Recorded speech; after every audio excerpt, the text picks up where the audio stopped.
Bienvenue dans Smart Bourse, votre émission quotidienne sur Bismart pour rester à l'écoute des marchés chaque jour, du lundi au vendredi à 17h si vous nous suivez en direct et le lundi en supplément à 13h30 pour décrypter les enjeux techniques de marché et les enjeux tout court en matière d'allocation d'actifs. Rendez-vous supplément avec deux invités qui nous accompagneront dans un instant. La question de ce début de semaine étant de savoir si on est en train d'assister à un rebond durable qui aurait encore du carburant devant lui pour progresser, ou est-ce qu'on est dans une forme de piège, de rebond du chat mort, de bull trap, comme ça peut être le cas parfois sur les marchés après une semaine qui aura été une semaine spectaculaire où le facteur duration aura été la source de performance sur les marchés globaux, avec derrière nous un rallye obligataire qui aura été puissant quand même sur les parties longues de courbes obligataires aux États-Unis, puisqu'on a vu le 10 ans américain rallier de 30-40 points base sur les derniers jours, avec la réunion de la Réserve fédérale américaine, ou encore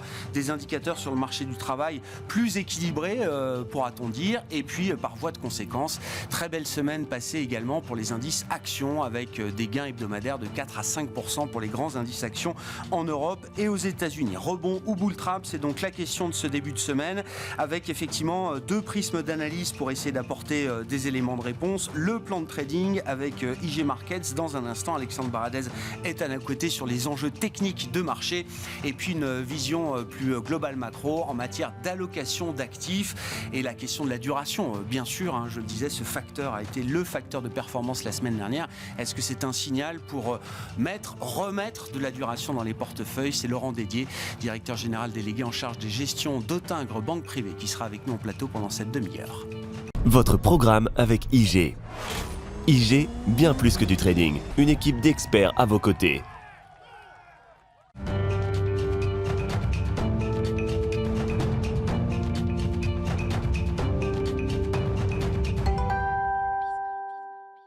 Chaque lundi à 13h30, en supplément de Smart Bourse, le plan de trading de Smart Bourse, avec les équipes d'IG et Alexandre Baradez qui est à nos côtés en plateau. Bonjour et bienvenue Alexandre. Bonjour. Merci d'être là. Un mot quand même de l'ambiance de la semaine passée qui a été... Alors, je ne sais pas si c'était une semaine de rupture, en tout cas une semaine de soulagement, de sacré soulagement, à la fois sur les marchés obligataires et sur les marchés actions, avec une volatilité en général qui est quand même bien retombée par rapport à ce qu'on observait les 5 ou 6 semaines précédentes. Oui. Si, moi j'aime bien le terme semaine de rupture. Alors, pas forcément sur les tendances de fond, on va en parler tout à l'heure, mais rupture en termes de ce que la Fed attendait, avec beaucoup d'impatience, ce que Jérôme Powell avait démontré quelques jours avant toutes les statistiques qui sont arrivées la semaine dernière, à savoir une économie américaine qui était trop résiliente selon lui. Il était surpris, il avait un peu ce terme, surpris par la résilience et par cette croissance américaine au-dessus du potentiel. Et enfin, on est la semaine dernière, toute une série en plus vraiment strike. Ça touche aussi bien l'ISM Service que l'emploi, Jérôme Powell lui-même, avec des propos aussi, deuxième pause consécutive de la Fed, avec des propos très équilibrés, donc moins faucons que ce qu'on a pu entendre précédemment. Donc ça fait mouche au niveau des taux, vous l'avez dit, toute la courbe a baissé. Il y en a même des taux longs qui ont baissé plus que les taux courts, donc encore plus spectaculaire. Et forcément, si les marchés actions étaient pressurisés par ces taux, cette résilience de l'économie américaine, bad news is good news forcément, et ça génère un squeeze, mais qui est quand même fort. C'est 5-6% de hausse pour les marchés actions, c'est pas rien. Donc et je pense qu'il y avait une rupture quand même au niveau de la dynamique américaine. Alors, rupture ne veut pas dire qu'on passe de quelque chose de très résilient à la catastrophe et au hard landing. Ça veut quand même dire qu'on a probablement franchi ce cap d'archi-résilience et qu'on commence à arriver dans cette pente un peu plus ralentissante. Bienvenue pour la Fed. La question désormais, ça va être quel comportement des entreprises là-dedans, parce qu'on voit aussi que le marché de l'emploi s'est un petit peu tassé. On voit qu'au-delà du chiffre NFP au taux de chômage, il y a quelque chose qui était déjà dans les radars avant même ce rapport sur l'emploi, c'était les demandes continues d'allocation chômage. Ouais. Pas les inscriptions, mais les demandes continues. Ça fait 4-5 semaines que c'est sur une hausse qui est bien soutenue. On voit également depuis 2 mois et demi une hausse des licenciements aussi aux États-Unis, ce qu'on n'a pas vu depuis pas mal de temps. Donc on sent quand même qu'il y a quelque chose qui est en train de s'opérer sur l'économie américaine. Et on en revient au discours de Jérôme Powell qui disait que le marché obligataire finalement faisait le job, que la Fed n'est plus besoin de faire. En fait, les taux obligataires étaient tellement tendus ces derniers mois que ça faisait le job du durcissement monétaire. Sauf que là, on a assisté effectivement à quelque chose d'assez violent sur les taux. Et il ne faudrait pas que ça devienne un facteur trop, je ne dis pas accommodant encore, mais que le marché obligataire se détende trop, parce que ça obligerait la Fed à ce moment-là pas à agir sur les taux, mais peut-être à remuscler un peu le discours pour ne pas faire faiblir les troupes, en fait, les troupes obligataires. Il y a une forme de jeu de dupes là qui s'installe peut-être entre le marché obligataire et la Réserve fédérale américaine qui ne peut plus monter les taux, ou en tout cas qui nous dit qu'elle ne veut plus le faire à ce stade, mais qui doit maintenir suffisamment de tension pour être confortable avec l'atteinte de son objectif. Et donc c'est là qu'on arrive vraiment dans cette partie de longueur. Le higher, ça c'est vu, en Europe probablement, aux États-Unis aussi, c'est le longueur qui va compter, la partie longue, enfin, la durée de maintien des taux élevés. Et selon moi, et on va en parler après dans la partie graphique, mais c'est ça qui peut nécessiter encore un peu de bataille tendancielle.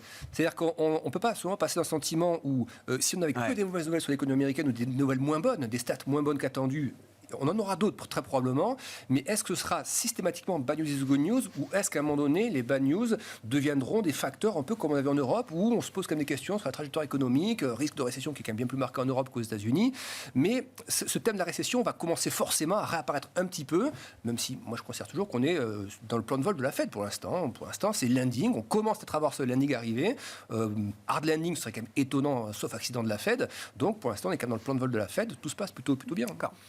Ouais, donc un schéma un peu de bataille quand même désormais autour de cette idée du ralentissement macro. Là.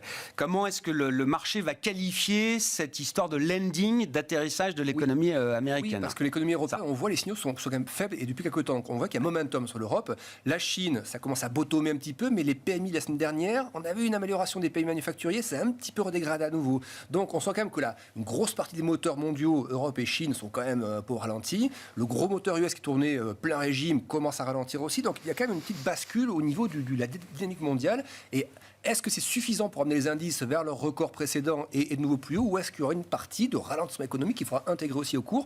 Et c'est pour ça que moi je plaide toujours un peu pour la consolidation plutôt qu'un redémarrage de rallye tout de suite. Bon, qu'est-ce que ça donne techniquement sur notre indice parisien CAC 40, alors qui souffrait depuis 6 semaines, je crois, hein, ça fait 3 mois grosso modo que les indices baissent, août, septembre, octobre, et la semaine dernière, la première semaine de novembre, qui a marqué donc un rebond puissant sur les actions, on le disait, avec un CAC qui est revenu autour de 7050. Hein. Oui, alors le scénario qu'on dessinait avant ce rebond, c'est de dire la zone 6500-6008, et depuis des semaines, de dire c'est la zone qui doit amortir la phase de baisse. Il n'y a pas vraiment de raison, ni fondamentale, et même par rapport aux valorisations, de retrouver des niveaux de 2022, des plus bas de 2022. On rappelle qu'on les avait fait quand la Chine était confinée, quand la guerre en Ukraine venait de se déclencher, et quand les banques centrales... On était tombé à 5006, hein, c'est ça, sur le CAC. Hein, il y a peu de raisons, même en termes de psychologie, de retomber sur ce niveau-là. Les multiples aussi de valorisation sont quand même beaucoup étendus depuis quelques temps. Enfin, en tout cas, sont venus dans les moyennes des 10 dernières années, aussi bien côté US que côté Europe. Donc, elles ne sont pas chères à ce stade. Mais si on part du principe qu'effectivement, l'économie est quand même en train de ralentir et son lancement pour un peu accélérer, se dire qu'on est tout de suite en train de repartir vers les 7006, 7007, ça me paraît un peu rapide. Et pour autant, je continue de considérer que la zone 6005, 6008, c'est solide. C'est la zone solide. Donc, le risque, il peut être de... Peut-être, je vais pas s'endormir, mais d'arriver, à cette grosse oblique, c'est vraiment l'épouvantail. On prend le creux du Covid, on prend le creux de 2022, et tout le monde a cette oblique en visuel, mais on voit que pour l'instant, on est amorti un petit peu au-dessus, 200-300 points au-dessus. Moi, je ne verrais pas tout de suite l'hypothèse de réintégrer la zone en fait, de cet été. On était en gros entre 7005 et 7100, on est quand même passé à dessous, et la semaine dernière, on est dû taper 7100 à nouveau.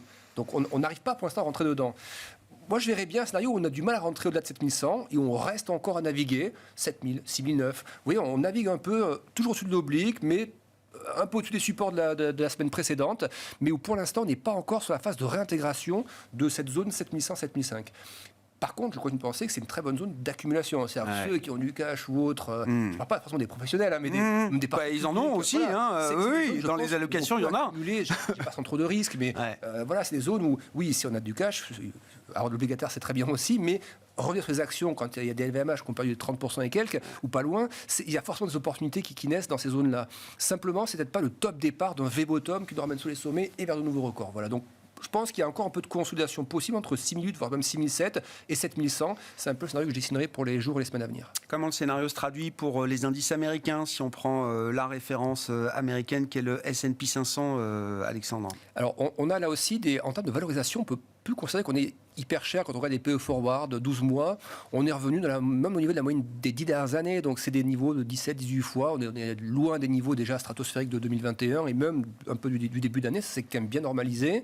Il y a des bonnes surprises aussi au niveau de la saison des résultats. On était parti avec des consensus, par exemple, sur alors pas les chiffres d'affaires, mais les bénéfices qui devaient se replier encore pour un 4e trimestre consécutif en year-to-year. Et on se rend compte qu'au fur et à mesure de la saison, on est passé en positif. C'est-à-dire qu'on a déjà une progression des résultats, enfin des bénéfices.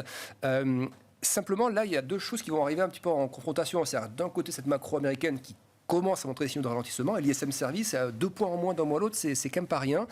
Et de l'autre côté, les attentes des analystes pour le 4e trimestre, où là on attendait vraiment le rebond des bénéfices de manière plus marquée. Et c'est peut-être là que les deux vont être un peu, alors je ne dis pas contradictoires complètement, mais du coup il y aura un suspense qui va tenir pendant 3 mois jusqu'à la prochaine saison de résultats. Et c'est au cours de ces 3 mois-là que les gérants, continueront d'hésiter parce que les rendements vont rester élevés, ils ne vont pas retomber tout de suite, même si ça c'est un peu détendu, on n'est pas non plus sur des taux qui s'affaissent complètement. Et donc, oui, cette zone, ce n'est pas une figure chartiste, mais la grosse oblique tendancielle, creux du Covid et creux 2022 aussi. Selon moi, c'est ce qui sépare les scénarios. Il y en a qui ont toujours des scénarios de hard landing. Bien sûr. Donc c'est en gros c'est la ligne de démarcation entre le bien et le mal. En dessous, c'est attention, récession en tout cas marquée, voire hard landing. Et au-dessus, c'est soft landing. On ricocherait un peu dessus, on repartirait. Moi, je serais plutôt de cette deuxième hypothèse-là, toujours. Mais il me semble quand même qu'on a un peu trop vite épargné cette oblique. J'ai l'impression que c'est quand même une zone qu'on va devoir tester. C'est une zone de démarcation du sentiment. Repartir tout de suite, alors qu'il y a quelques jours d'étente de taux, ça me paraît... je comprends qu'il y a un squeeze. Oui, bien sûr, c'est mécanique. Voilà, qu'on aille chercher l'oblique supérieure, qu'on la casse et qu'on franchisse, qu'on aille chercher sommet tout de suite. Dans l'environnement de taux actuel, et comme il y a cette partie higher for longer qui est quand même présente, je verrais bien quand même quelque chose toujours un peu latéral, toujours entre le sommet 2021 et le creux 2022, toujours là-dedans, et peut-être des petits contacts, peut-être pas tout de suite, peut-être qu'on va osciller un peu comme ça, mais je verrais quand même un test d'abord de l'oblique. Là, peut-être passer un petit peu en dessous brièvement, et seulement après, l'année prochaine, peut-être 2e trimestre, où on commencera à avoir des banques centrales vraiment qui assoupliront le ton, et là, on commencera à vraiment parler de pivot et de voilà. Mais il me semble qu'il y a 1 à 2 trimestres qui vont être challengeants, et bien sûr. comment reprendre les sommets par rapport à ce trimestre-là. Le facteur taux peut pas être le seul soutien du marché action. Si on considère que les taux vont pas non plus rebaisser à des niveaux qu'on ne connaît plus et qu'on a connus auparavant, il faut quand même qu'il y ait un momentum bénéficiaire à un moment qui vienne aussi solidifier cet aspect constructif sur les actions. On s'en en verra plus à la prochaine séance. Et entre-temps, il y aura tout l'épisode macro, notamment la macro-consommation. C'est-à-dire que là, on a déjà vu les ISM. Il y a la macro-consommation qui, selon moi, doit quand même arriver à fléchir un petit peu. Mais dans le dernier ISM qu'on a eu, le marché l'a bien aimé. Globalement, il baissait. Mais dans la composition de l'ISM, ce qui a beaucoup pesé, c'est l'emploi. Donc ça, effectivement. Mais la partie nouvelle commande et la partie prix payé n'ont pas bougé quasiment par rapport au mois précédent. Donc, prix payé, ISM, services, 3 quarts de l'économie américaine sont des services. Ça veut dire que la question de la détente des prix dans les services n'est pas encore si évidente que ça, malgré un ISM qui baisse. Donc, c'est ça qui peut justifier une vigilance de la Fed, pas forcément de hausse de taux supplémentaire, mais un discours qui resterait quand même assez, pas dovish en tout cas, mitigé, voire encore un peu faucon quelque temps. On a eu quelques mouvements aussi du côté de l'euro-dollar. Alors, là aussi, la question de la fermeté du dollar se pose depuis un moment. Pas sûr que quelques journées de baisse du dollar cassent complètement cette tendance. Sur l'euro-dollar, on est revenu à 1,0750. On était tombé, si je ne dis pas de bêtises, à moins de 1,05, 1,0450 au cours du mois d'octobre. C'est ça, il n'y a pas si longtemps que ça. C'est ça. Mais là, pour le coup... on est bien dans le scénario. C'est-à-dire que nous, on ne faisait pas le pari d'un retour à la parité, même dans la phase où les taux, notamment à l'entrée de l'automne, remontaient assez sèchement. Partant du principe que ce que Powell attendait, nous aussi on l'attendait. C'est-à-dire, il attend une économie plus faible pour montrer que cette politique monétaire fonctionne et qu'il arrive à ralentir le rythme économique, pas trop non plus, mais suffisant pour ramener l'inflation à 2%. Et donc, on attendait des signaux sur la macro, plus faible. On l'a eu. On commence à l'avoir en tout cas. Le schéma, ça veut dire ça va détendre un peu les taux, c'est ce que nous avons. Et donc, le dollar devrait suivre un petit peu en termes de détente. Donc, on l'a. Et là, pour le coup, moi, je continue de penser que... je refuse d'aller dans un scénario en dessous de 1,05 toujours. Pour moi, si on va en dessous de 1,05, soit il y a quelque chose de l'inflation... Oui, c'est ça. C'est que le monde change, à nouveau. Ou vraiment de la version risque pure, où le dollar serait vraiment la valeur refuge. C'est-à-dire un truc où il y a une espèce de black swan et on se réfugie sur le dollar. Et à ce moment-là, mais sinon, s'il n'y a pas ce black swan, et si on continue d'avoir des stats macro qui restent moins bonnes qu'attendues, pour moi, on est plutôt parti pour osciller dans une zone 1,10, 1,05, voire un peu plus moyen terme, plutôt 1,12, mais je serais plutôt d'avis d'essayer de reconstruire des positions progressivement long euro-dollar, long livre-dollar, dollar australien aussi, on avait parlé quelque temps, la Chine qui semble vouloir bottomer un petit peu, qui annonce pas mal de mesures de soutien ou autres, dollar australien lié aux commodities ou autres. Voilà, pour moi, on est sur l'aspect dollar, on est sur une phase un peu, un peu neutre, voire un peu affaiblissement dollar dans les semaines et les mois à venir. Donc pour l'instant, je suis plutôt long euro-dollar, direction 1,10, 1,12, horizon quelques semaines. Merci beaucoup Alexandre. Merci pour ces explications et cet éclairage technique sur les enjeux de marché. Chaque lundi avec nous à 13h30 en direct, le plan de trading de Smart Bourse avec les équipes d'IG et Alexandre Baradez qui nous accompagnent en plateau. C'était votre programme avec IG. IG, bien plus que du trading. Une équipe d'experts à vos côtés.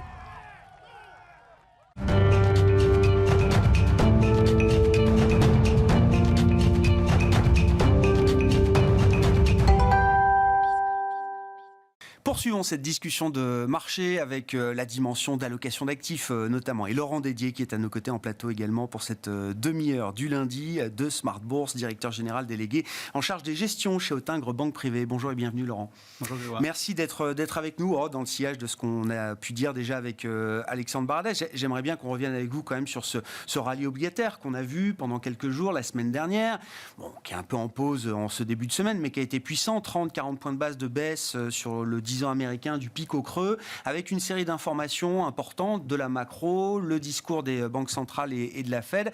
Quelle est la substance qui est venue nourrir pour vous ce rallye obligataire et qu'est-ce que ça nous indique de l'état d'esprit du marché et des scénarios possibles désormais pour la suite? Alors, je partage en grande partie l'analyse d'Alexandre. Je pense que dans les ingrédients de la semaine dernière, il y a un ingrédient assez important aussi, c'est l'annonce du Trésor. Au 4e trimestre, ils ont annoncé que les émissions seraient moins importantes que ce que le marché anticipait. Et j'ai envie de dire, ça a été un cocktail avec le discours de Powell et ses chiffres macroéconomiques qui ont été un petit peu plus faibles, mais qui n'ont pas été mauvais, qui a fait un petit peu un cocktail détonnant qui a amené les marchés à faire un rallye de 5% aux États-Unis plus. Et on a vu le 10 ans américain perdre entre 30 et 40 points de base sur la semaine. Donc je pense qu'il y a eu un ingrédient complémentaire qui est venu mettre un petit peu d'euphorie. Ça montre quoi? Non mais c'est intéressant, parce qu'en plus ça se joue à la marge, hein. C'est à quelques milliards près d'émissions que le marché s'est senti soulagé des annonces du Trésor américain. Ça montre la sensibilité qu'a le marché aujourd'hui. Alors sur ces questions de déficit et d'endettement, mais notamment vis-à-vis d'un pays comme les États-unis. Ah, clairement aujourd'hui, le marché et la psychologie. En Europe, on est habitué à ça. Aux États-Unis, c'est peut-être un peu nouveau. Alors, on est dans un contexte aussi qui a beaucoup changé depuis la crise du Covid. Le déficit a quand même aussi beaucoup galopé. Puis là, on est en train de financer aussi 2 économies de guerre, entre guillemets. Donc, clairement, aujourd'hui, les États-Unis ont une situation qui est assez différente. Et clairement, les investisseurs sont très focalisés sur ces messages autour des réunions de la Banque centrale, de l'inflation et qu'est-ce qui se passe au niveau de Trésor. Quelque chose qu'on ne regardait même pas du tout en début d'année. Hein. Quelque part, même moi, en début d'année, c'est quelque chose que je regardais de très loin. Et depuis cet été, on est tout le temps en train de se dire quel est le programme d'émission, quelle va être la structure du programme d'émission, est-ce que ça va être du court, du moyen, du long. Et d'ailleurs, on a vu la structure du programme du 4e trimestre a en plus été assez favorable à l'esprit psychologique des investisseurs parce qu'ils étaient plutôt sur la partie courte, considérant que la partie longue était plutôt pas très bien rémunérée pour eux. Est-ce que le marché obligataire est en train de commencer à anticiper un atterrissage de l'économie américaine sans doute, mais un atterrissage qui pourrait être plus brutal que ce qu'on a espéré jusqu'à présent?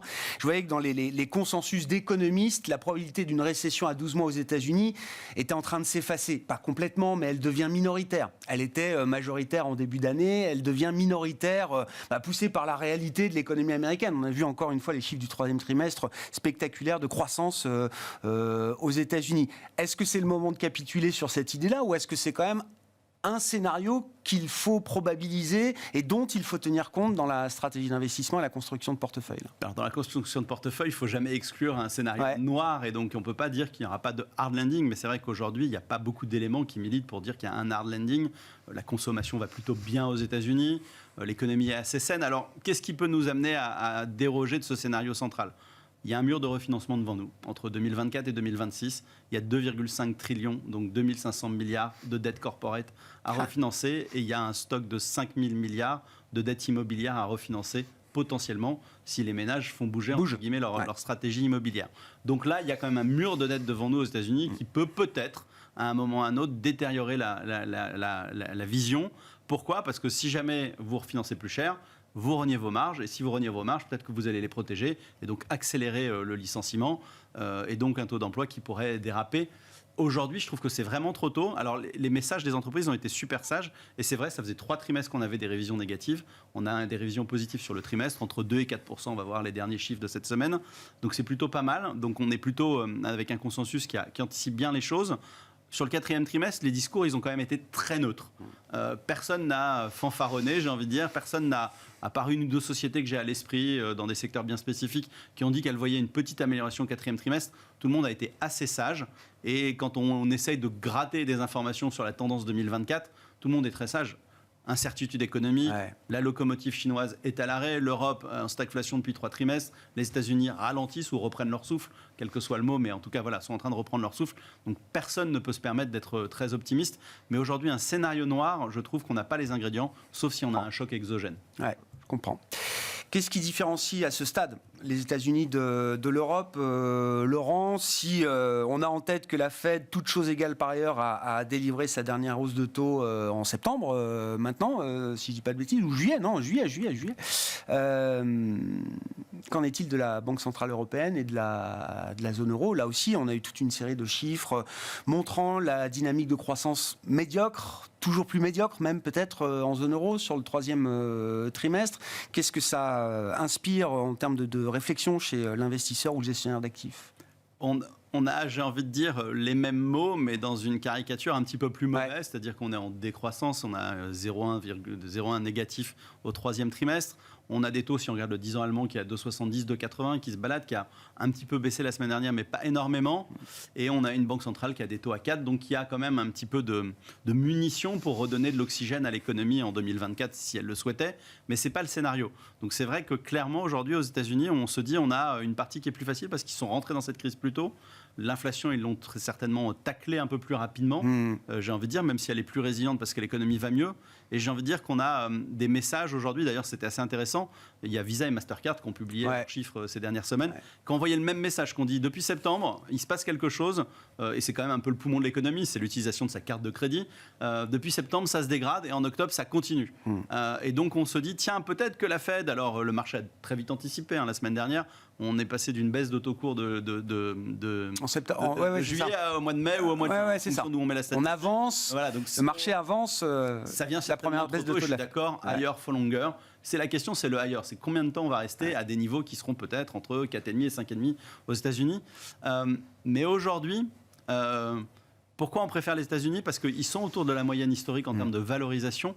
Mais je me dis, si on déplace le débat un petit peu plus loin, probablement au premier trimestre 2024, si la Fed envoie ce signal qu'à un moment ou à un autre, elle peut baisser ses taux autour de l'été, en deuxième partie 2024, il y a aussi une question sur, qui a été très bien dit par Alexandre tout à l'heure, l'expansion du multiple. Aujourd'hui, les valorisations sont à la moyenne, mais dans un phénomène où les taux viendraient à baisser, tout d'un coup, même dans une dynamique de croissance faible, avec des profits qui ne bougeront pas beaucoup ou en très légère croissance, on peut avoir des marchés haussiers aux États-Unis juste par l'expansion du multiple, le fameux PE. Ouais. Il ne faut pas négliger quand même ce facteur de performance, quoi. Ça nous a pénalisé. Alors, on était certainement en excès en 2021. On avait fait un peu n'importe quoi. On a perdu 5-6 points. On est passé entre 22-24 à 16-18. Voilà. Est-ce que le marché, l'année prochaine, peut valoir 20 fois les profits aux États-Unis? Ce n'est pas exclu. En tout cas, c'est une question qui méritera d'être posée en 2024. Et le risque macro est plus important aujourd'hui pour la zone euro que pour les États-Unis? Clairement. Clairement, parce qu'on est dans une situation où tous les pays sont autour de zéro. Et puis, on a toujours quand même cette crise économique, énergétique et militaire qui est à nos portes. Et aujourd'hui, on n'est pas capable d'avoir un coût de l'énergie à bas coût comme les États-Unis. Donc aujourd'hui, on est clairement défavorablement orienté. Dans une allocation globale, qu'est-ce qu'on peut dire de la place des émergents aujourd'hui, Laurent? 2023 ne restera pas comme une très bonne année pour les actifs émergents. Je mets un peu tout le monde dans le même lot. Il y avait eu quand même une première partie d'année, on voyait des devises émergentes bien tenir, etc. Et puis les choses se sont un peu renversées au fur et à mesure. L'idée d'une Fed plus équilibrée, moins agressive, est-ce que ça peut être un facteur de soulagement aussi pour un certain nombre d'actifs émergents? Est-ce que ces actifs-là ont leur place aujourd'hui dans une allocation? Une grande partie de la réponse tient dans le scénario dollar. Si le dollar glisse à 1,10 et va peut-être même à 1,15 l'année prochaine, dans ces conditions, il faudra certainement se réintéresser aux émergents, qui ont quand même une année électorale et politique très importante en 2024, quelles que soient les géographies qu'on regarde. Dans un scénario où on a une économie mondiale qui reste molle, et un dollar qui resterait dans cette borne de 1,05, 1,10, C'est trop tôt certainement pour refavoriser les actifs émergents en direct. On peut s'intéresser, ça a été très bien dit, comme certaines valeurs du luxe ou d'autres secteurs qui bénéficient de la dynamique émergente en étant des valeurs domestiques dans les pays développés. C'est comme ça que je jouerai les émergents encore jusqu'au printemps 2024. Et après, on pourra se poser la question, si la Fed change de discours au tournant de l'hiver, au début du printemps, de s'intéresser aux émergents. Voilà. C'est trop tôt aujourd'hui. Bon, en termes de grands équilibres, comment est-ce que tout ça se traduit dans un portefeuille équilibré, actions versus taux? Est-ce que le match est relancé? Est-ce que l'obligataire, alors 2023 devait être l'année des bonds, tout le monde l'a écrit au moins à un moment, c'était il y a quelques mois maintenant, en début d'année. Ça n'a pas été le cas. Ça ne veut pas dire que 2024 apporte pas quand même une vision plus constructive sur ces marchés obligataires, j'imagine, Laurent. Alors clairement, aujourd'hui, pour finir l'année et démarrer 2024, il y a un message de neutralité sur les actifs risqués, donc sur les actions. Petite zone favorable et avis favorable les États-Unis, un autre mois, j'ai envie de dire, sur l'Europe, et on reste à côté et on délaisse un petit peu les émergents aujourd'hui. C'est vrai qu'aujourd'hui, la construction d'un portefeuille équilibré pour un client, elle va se résumer à un investissement plus important que par le passé, mais ça fait 10 ans qu'on souffre, entre guillemets, dans ces marchés-là, de rééquilibrer la partie crédit et donc obligataire. Alors, quand je dis crédit, je ne vais pas aller sur le high yield aujourd'hui, parce que c'est vrai qu'on a des petites incertitudes, surtout en Europe, sur la trajectoire de la croissance économique, et donc le risque de voir le spread et donc le crédit s'écarter n'est pas à exclure, et donc aujourd'hui, je trouve qu'on n'est pas dans un momentum très favorable. On n'a pas vu ça encore. Le risque rendement sur le crédit, c'est pas détérioré. Enfin, aujourd'hui, il n'est pas visible. Alors, par-ci par-là, on voit des restructurations, des annonces de paiement de coupons, mais aujourd'hui, c'est pas une généralité. Il n'y a pas une tension sur les marchés de crédit. Ça a juste été quelques épiphénomènes. En revanche, clairement, sur la partie courte, que ce soit du monétaire, qui est très défensif, mais c'est une bonne recommandation. Faire du 4% sans risque aujourd'hui ou du 5,5% aux États-Unis quand on peut être investi en dollars et si on est client américain, c'est assez intéressant. Et donc aujourd'hui, on préfère la partie de qualité, donc l'investment grade, court, américain, européen. Et là, vraiment, il y a des choses à faire. Parce qu'il y a vraiment de l'attractivité et on voit qu'aujourd'hui, ça résiste très bien à tous les phénomènes de marché et c'est assez logique. Et aujourd'hui, on embarque quand même un portage et un coupon qui est assez séduisant, qui doit nous permettre sur cette partie-là de dégager autour de 5% en 2024 dans un scénario isopérimètre, un scénario choc. Et puis derrière, il faudra essayer de le tilter par des petites stratégies de temps en temps positives sur d'autres classes d'actifs. Mais aujourd'hui, il y a un cœur de portefeuille qui doit donner quand même une belle performance en 2024. Merci beaucoup Laurent. Merci pour votre analyse de la situation et cet éclairage en matière de stratégie d'investissement et de stratégie d'allocation d'actifs. Laurent Dédier qui était avec nous pendant cette demi-heure du lundi, 13h30, 14h si vous nous suivez en direct, en replay bien sûr sur bismart.fr et puis la grande édition du lundi au vendredi à 17h, vous le savez. Laurent Dédier, je le disais, directeur général délégué en charge des gestions chez Autingre Banque Privée, nous accompagnait pendant cette demi-heure. Nous nous retrouvons à 17h en direct sur Bismart.